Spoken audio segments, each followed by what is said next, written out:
Mr. Wetzel, first of all, your impressions of MinSec, what you saw your take? All right, look, it was consistent with the inspections we've been doing. We do about 3 inspections a month, and it was consistent with the reports we get from them. Has anyone said anything on the tour to you personally about the state of this MinSec? We had a discussion before about the concerns of the community, and I've gotten letters from the Chamber of Commerce and other, I guess both the Chamber of Commerce here in West Hazleton, perhaps, and I certainly have a file about this place from correspondence, and we're looking at it. As you know, we've been here about 3 months.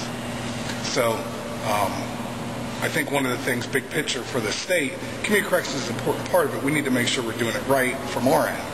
And so shortly after we got on board, as you know, we got on board January 19th. Shortly thereafter,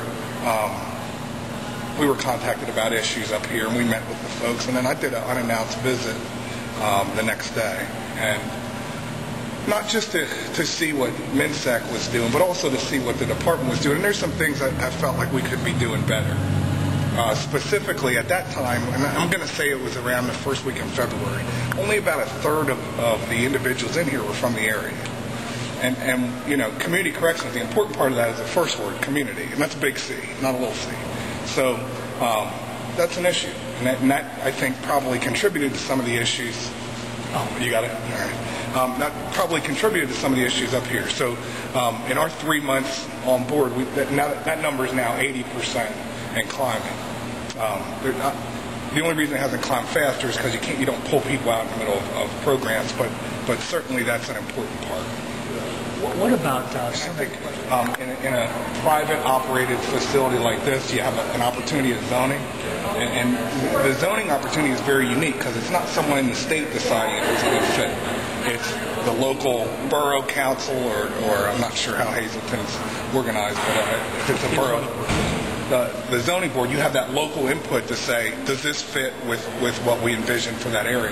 Mr. Wetzel, you're aware that at their zoning hearing, they presented this as a drug rehab facility and not a minimum security prison? I'm not aware. Well, that's what happened, so what do you say to that? I'm not aware of it. Mm-hmm. Does that give you grounds to cancel the contract?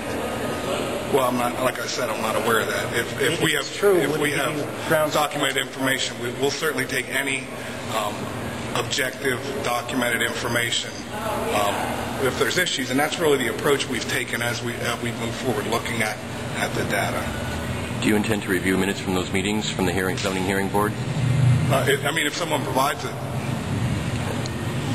Have you heard of concerns from the city officials or anyone about they believe that MinSec did not represent themselves accurately about what the facility does? Have you heard those concerns? I tell you the truth, I don't remember everything that was in those letters. Perhaps that was in there. I've certainly read that concern, and perhaps it was in. I've read a lot of articles from probably one of you up here, so I've certainly seen that in there. Mr. Wetzel, if I can, the fact that state does have a contract with a private facility and it's been linked to several violent crimes, I know the numbers say the numbers may show a rosy picture in the view of some, but they see the crimes that have already occurred, and they're concerned that is this the right place for MinSec? Could the state, regardless of zoning, come in and say we don't want our people coming here in downtown? Well, I guess the state could do whatever, but keep in mind what direction we're headed. We're headed in a direction where community corrections is an important part of getting people back to the community. And when we send people from this community, then they're coming back here anyhow. So this gives us an opportunity to bring them back here in a more restrictive environment. If someone paroles, they come back here anyhow. You just don't know, right? I mean, some of you know, obviously know, but you don't know. So when they come back in this more restrictive, more controlled environment, the research indicates they have a better likelihood for success. And success is defined as lack of future criminality. I'm not trying to diminish that there's been issues. And community corrections has issues, and making sure we're putting the right people in the right community corrections center is essential, and that's what the department's role is.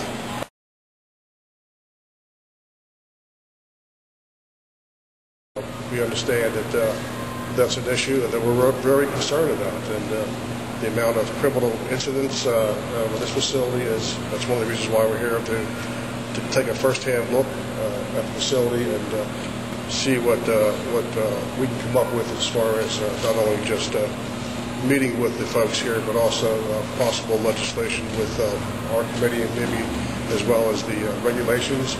and as well as the local government chair and his committee as well. So were they allowing you to go in everywhere? They Yes. weren't blocking any spot that you... No, everything was very accessible. One of the pieces of legislation that we have addresses the number of people in the population, and it starts to have a little bit more regulation, because that's what we've been lacking is regulations on these types of facilities. And the new Department of Corrections Secretary knows that we're very concerned about the lack of regulation, and that there needs to be standards. The municipality, unfortunately, wasn't able to keep this facility out originally, and it's in an awfully big building where there's room to expand. So that's really been, the Scranton facility only has 66 residents, whereas the Hazleton one has a capacity of 175. So that has to be looked at. Toohil's effort and the Secretary's effort tried to take a real look at bringing the local population back, the residents, not from just any parts of the state. Like we're not getting criminals, violent offenders from Pittsburgh and Philadelphia and wherever. Bringing those local residents Will be coming back. Anyway.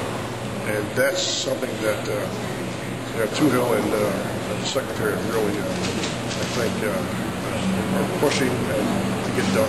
That's a request we made in January, that they would have to be from this region. Back in January. And they have been keeping good on that promise. As we went through the list today, and they are from the region. So you'll get Monroe County, Wayne, Lackawanna, Luzerne. But still then the problem with community corrections is that they have to get a job and get a residence, so they end up staying really in Hazleton City proper, whereas they could have been in Wilkes-Barre or Scranton or somewhere else.